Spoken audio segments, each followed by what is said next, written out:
જય શ્રી કૃષ્ણ મિત્રો, આજની વાર્તા ખૂબ જ દુઃખભરી અને પ્રેરણાદાયક છે.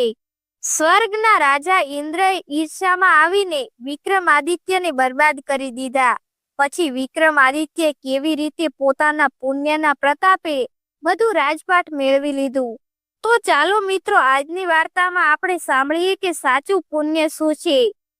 ઘણા સમય પહેલા વીર વિક્રમાદિત્ય નામના એક ચક્રવર્તી રાજા હતા. તેમની ખ્યાતિ ચારે બાજુ ફેલાયેલી હતી. રાજા હોય કે ભિખારી, તેમના દરબારમાં સૌ સમાન હતા. તેઓ હંમેશા પ્રજાનું ભલું કરતા હતા. વેશ બદલીને આખા રાજ્યમાં ફરતા અને લોકોના દુઃખ સુખ પોતાની આંખોથી જોતા. આવા ન્યાયી અને દયાળુ રાજાના રાજ્યની ઈર્ષા ઇન્દ્ર પણ કરવા લાગ્યા. તેઓ ભગવાન પાસે ગયા અને બોલ્યા, ભગવાન, વિક્રમાદિત્ય પાખંડી છે. તેને લોકોને બ્રહ્મમાં નાખ્યા છે કે તે પ્રજાનું ખૂબ ભલું ઈચ્છે છે.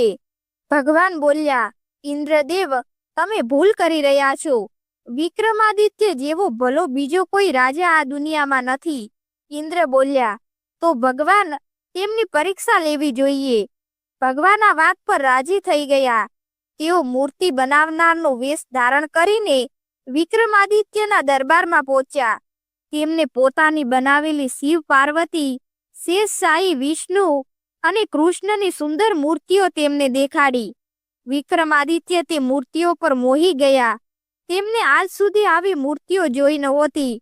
તેમને મૂર્તિ બનાવનાર પાસેથી તે બધી મૂર્તિઓ મોંઘા ભાવે ખરીદી લીધી. છેલ્લે એક લોખંડની ચમકતી મૂર્તિ રાજાને બતાવતા તે બોલ્યો, મહારાજ, હવે આ મૂર્તિ લઈને હું ક્યાં ક્યાં ફરીશ. જો તમે તેને પણ ખરીદી લો તો મોટી દયા થશે. રાજાએ તે મૂર્તિ પણ ખરીદી લીધી. તે લોખંડની મૂર્તિ શનિદેવની હતી. તેમના ઘરમાં આવતા જ રાજમહેલની બધી શાન શોકત માટીમાં મળી ગઈ. શનિના પ્રકોપથી વિષ્ણુ અને શિવ પાર્વતી વગેરેની મૂર્તિઓ ખંડિત થઈ ગઈ. ચારે બાજુ ધૂળ ઉડવા લાગી. બાગ બગીચા ઉજ્જડ થઈ ગયા. પાક બરબાદ થઈ ગયો. કુવા, વાવડી, તળાવ બધા સુકાઈ ગયા. સેના વિદ્રોહી બની ગઈ અને પડોશી રાજા સાથે જઈ મળી. જે રાજ્યમાં એક દિવસ સોનું વરસતું હતું, ત્યાં હવે ધૂળ પણ નથી રહી. રાણીએ ગભરાઈને રાજાને કહ્યું, સ્વામી, હવે આપણે આ રાજ્યમાં કેવી રીતે અહીં રહી શકીશું? જો તમને વાંધો ન હોય તો આપણે મારા પિતાના ઘરે જતા રહીએ. ત્યાં ઓછામાં ઓછું ખાવાના તો ફાફા નહીં પડે. રાજાએ મોળું હસતા કહ્યું, તું તારા મામાના ઘરે જતી રહી. હું આવી ખરાબ હાલતમાં કયા મોઢે ત્યાં જઈશ? હું તો ભગવાનનું નામ લઈને અહીં જ પડ્યો રહીશ. પોતાના ઘરમાં માન હોય તો બધે માન હોય છે. કોઈની મહેરબાનીથી રોટલા ખાવા કરતા ભૂખ્યા મરવું સારું. રાણીએ દુઃખી થઈને કહ્યું, મહારાજ, જ્યાં તમે હશો ત્યાં હું હોઈશ. હું તમને એકલા છોડીને કેવી રીતે જઈ શકું? પણ હવે અહીં રહેવાનો કોઈ અર્થ નથી. રાજા વિક્રમાદિત્યએ કહ્યું, ઠીક છે, આપણે કોઈ બીજા દેશમાં જઈશું. મહેનત મજૂરી કરીશું અને પેટ ભરીશું. રાણીએ કહ્યું, એ સારી વાત છે. આજે રાત્રે જ આપણે ચૂપકેથી અહીંથી નીકળી જઈએ. અંધારું થતાં જ રાજા રાણી ચાલ્યા. ન કોઈ પૂછવા વાળું હતું, ન કોઈ ધીરજ આપવા વાળું. તેઓ વિચારવા લાગ્યા કે ક્યાં જાય. ચાલતા ચાલતા તેમના પગ દુખી ગયા. થોડી દૂર પર તેમને એક ઝૂંપડી દેખાઈ. તેઓ હિંમત કરીને તેની તરફ ચાલ્યા. ઝૂંપડીના દ્વાર પર પહોંચીને તેમને દરવાજો ખખડાવ્યો.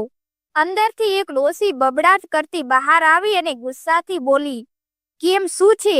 રાત્રે પણ કોઈને ચેનથી સૂવા નથી દેતા?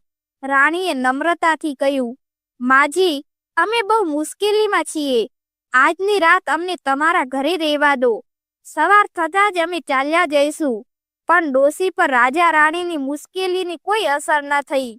તે ગુસ્સાથી બોલી, રાત પર ઘરમાં રાખી લો. મોટા આવ્યા છે મહેમાન બનવા. ચાલ્યા જાઓ. પોતાનું ઘર નથી? કેટલું કહીને તેને દરવાજો બંધ કરી દીધો. રાજા રાણી મોત તાકતા રહી ગયા. હાર જાંખ મારીને તેઓ ભૂખ્યા તરસ્યા એક ઝાડ નીચે પડી રહ્યા. ભૂખના મારે તેમની આત્મા કકળી રહી હતી અને ઠંડીના મારે શરીર થરથર કાપી રહ્યું હતું. તેઓ પેટમાં ઘૂંટણીએ માથું દઈને રાતભર ત્યાં તૂટવાતા રહ્યા. સવાર થતાં જ તેઓ ફરી ચાલવા લાગ્યા. ચાલતા ચાલતા તેઓ એક નગરમાં આવ્યા. ત્યાંના રાજાનો 7 માળનો મહેલ બની રહ્યો હતો. દેશ વિદેશના મજૂરો કામ પર લાગેલા હતા. રાજા રાણી પણ તેમની સાથે ભળી ગયા અને ઈંટ ગારો ઢોવા લાગ્યા. આખો દિવસ લોહી પરસેવો એક કરે ત્યારે માંડ સૂકી રોટલી ખાવા મળતી. ભગવાને જ્યારે વિક્રમાદિત્યની આ દુર્દશા જોઈ તો તેમનું હૃદય ભરાઈ આવ્યું. તેઓ ઇન્દ્રને બોલ્યા, ઇન્દ્રદેવ, બસ કરો, હવે થઈ ગઈ પરીક્ષા. પરંતુ ઇન્દ્રને તેનાથી સંતોષ ન થયો. તેમને કહ્યું, ભગવાન, આ શું પરીક્ષા થઈ? કંઈક વધુ કઠિન પરીક્ષા લો. ઇન્દ્રને નિર્દયતા પર ભગવાનને ઘણો શોભ થયો, પણ તેમને પોતાના ભક્તની મહિમા દેખાડવી હતી. એટલે તેઓ બ્રાહ્મણનો વેશ ધારણ કરીને વિક્રમાદિત્યના દરવાજે ગયા અને ગીડગીડાઈને કહ્યું, હું બહુ ગરીબ બ્રાહ્મણ છું. કાલે મારી દીકરીના લગ્ન છે અને ઘરમાં સૂકી ભાંગ પણ નથી. માગ ચાક કરીને માંડ લગ્ન કરી રહ્યો છું. જો શ્રદ્ધા હોય તો કંઈક આપો. ભગવાન તમને તેનું 4 ગણું કરીને પાછું આપશે. વિક્રમાદિત્ય લાચાર થઈને બોલ્યા, શ્રદ્ધા તો ઘણી છે મહારાજ, પણ મારી પાસે કઈ હોય તો આપું. હાથ પગનું મહેનત કરવાનું કામ હોય તો હું તૈયાર છું. રાણી ઊભા ઊભા બધું સાંભળી રહ્યા હતા. તેમની આંખોમાં આંસુ ભરાઈ ગયા. આજે પહેલો દિવસ હતો જ્યારે કોઈ માગવા વાળો તેના દ્વાર પરથી ખાલી હાથે પાછો ફરી રહ્યો હતો. તેનાથી રેવાયું નહીં. તે રાજાની સામે આવી અને બોલી, થોભો, હજુ આપણે કંગાળ થયા નથી. આ લો મારો હાર, બ્રાહ્મણ દેવતાને આપી દો. બધું તો ચાલ્યું ગયું, પણ આ હાર બ્રાહ્મણની દીકરી માટે બચી રહ્યો છે. રાજાએ કહ્યું, આ હાર તારી માની ધરોહર છે, તેને તું તારી પાસે જ રાખ.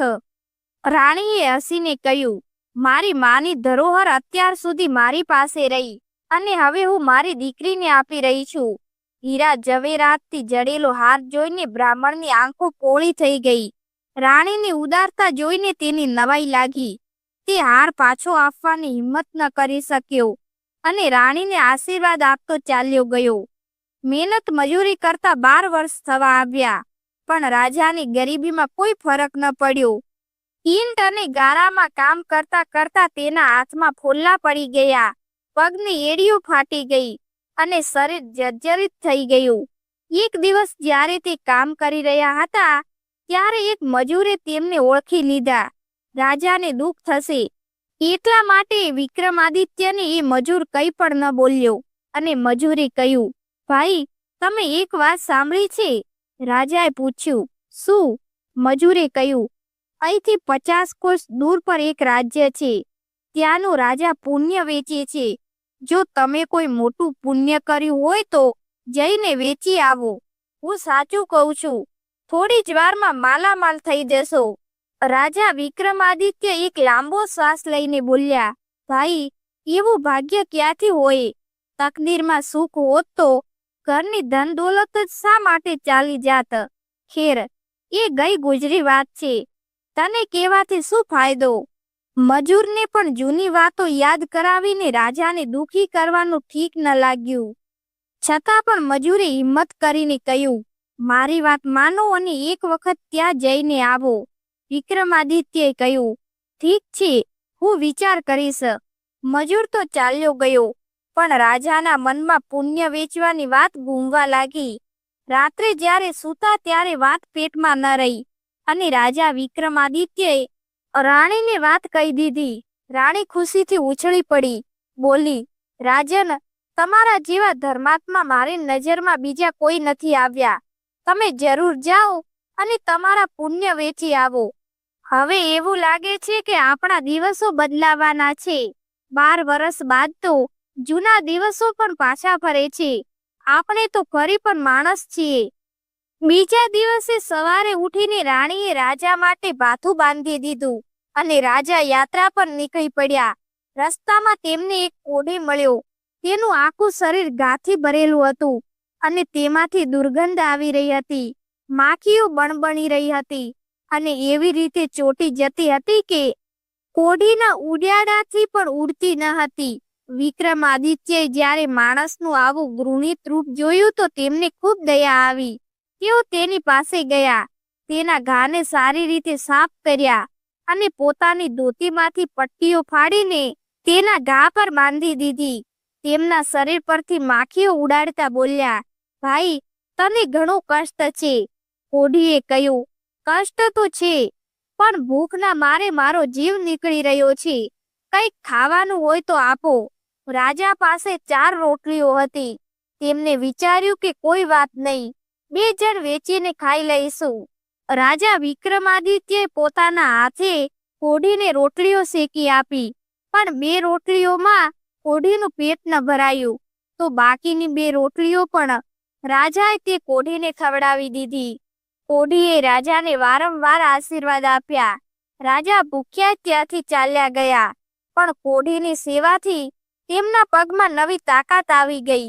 તેમને પોતાની ભૂખનું ધ્યાન પણ ન રહ્યું. ચાલતા ચાલતા અચાનક રાજા વિક્રમાદિત્યનો હાથ લોટની પોટલી પર પડ્યો, તો તેમને યાદ આવ્યું કે તેમની પાસે થોડો લોટ છે. રાજા વિક્રમાદિત્યએ આમ તેમથી થોડાક સૂકા લાકડા ભેગા કર્યા, આગ જળાવીને 2 રોટલી બનાવી. જેવા જે ખાવા બેઠા કે એક કૂતરું આપતું આપતું તે આવ્યું અને તેમની સામે પૂંછડી હલાવવા લાગ્યું. રાજા વિક્રમાદિત્યએ એક રોટલી તેની સામે નાખી દીધી. કૂતરું એટલું ભૂખ્યું હતું કે તરત જ તેને ખાઈ ગયું. પછી રાજા તરફ એવી રીતે જોવા લાગ્યું જેમ કે તે હજી પણ ભૂખ્યું હોય. રાજા વિક્રમાદિત્યએ બીજી રોટલી પણ તેને ખવડાવી દીધી. કૂતરું ત્યાંથી ચાલ્યું ગયું. રાજાનું મન ખૂબ પ્રસન્ન થયું. રાજા વિક્રમે થોડુંક ઠંડુ પાણી પીધું. તેમને લાગ્યું કે જાણે તેમની ભૂખ તરસ બધું દૂર થઈ ગયું. તે આગળ ચાલ્યા. ચાલતા ચાલતા તે જ રાજાના ઘરે પહોંચી ગયા, જે રાજા પુણ્ય ખરીદી રહ્યો હતો. દરબારે તેમને રાજા પાસે લઈ ગયો. રાજાએ વિક્રમાદિત્યને એક ડબ્બી આપી અને કહ્યું, તે જે પુણ્ય કર્યા હોય તેમને વિચારી લે. આ ડબ્બીના કાચમાં તને બધું દેખાઈ જશે.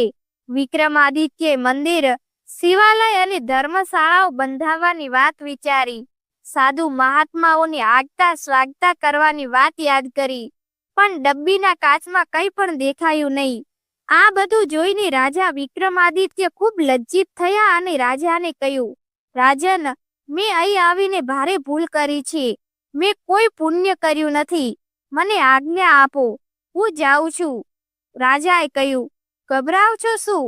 હું હમણાં જ તારા પુણ્યો તારી સામે દેખાડું છું. એમ કહીને તે રાજાએ ડબ્બી ખોલીને વિક્રમાદિત્યના હાથમાં આપી દીધી. વિક્રમાદિત્યના આશ્ચર્યનો પાર ન રહ્યો. તેમને જોયું કે તેઓ કોઢીની સેવા કરી રહ્યા છે અને કોઢીના પુણ્યનું મૂળ હરું છે. આંખોમાં શાંતિ ઝલકી રહી છે. તેમને એ પણ જોયું કે તેઓ ભૂખ્યા કૂતરાને ખાવાનું ખવડાવી રહ્યા છે. ત્યારબાદ તેમને જોયું કે રાણી પોતાનો હીરા જડિત હાર બ્રાહ્મણને આપી રહી છે. પુણ્ય ખરીદવા વાળા રાજાએ જ્યારે આ બધું જોયું તો તે પોતાના સિંહાસનથી નીચે ઉતરી આવ્યો. તેને વિક્રમાદિત્યના ચરણોમાં માથું મૂકી દીધું અને બોલ્યો, આજે તમારા જેવા મહાત્માના દર્શનોથી મારો જન્મ સફળ થઈ ગયો. આ 3 પુણ્યના બદલામાં હું મારો બધો રાજપાટ તમને આપવા તૈયાર છું. રાજા વિક્રમાદિત્ય જાણે ઊંઘમાંથી જાગી ગયા. અજ્ઞાનનો પડદો તેમની આંખોથી હટી ગયો. તેમને સમજમાં આવી ગયું કે ધન દોલત, રાજપાટ, સુખ સંપત્તિ સારા કર્મોની સાથે કઈ મૂલ્ય નથી રાખતા.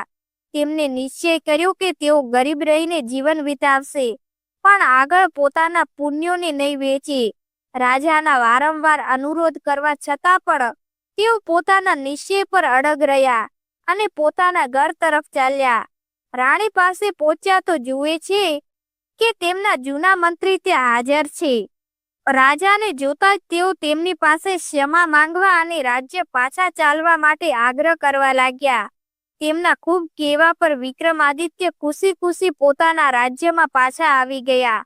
બાગ બગીચાઓમાં ફરી ફૂલો મહેકવા લાગ્યા. પાક લહેરાઈ ઉઠ્યો. નદી તળાવ છલકાઈ ગયા અને આખી સેના રાજાના હુકમ પર નાચવા લાગી. રાજા ઇન્દ્ર પોતાની કરણી પર ખૂબ પસ્તાયા અને ભગવાનને બોલ્યા, ભગવાન, વિક્રમાદિત્ય બરાબર, ખરેખર આ દુનિયામાં કોઈ નથી.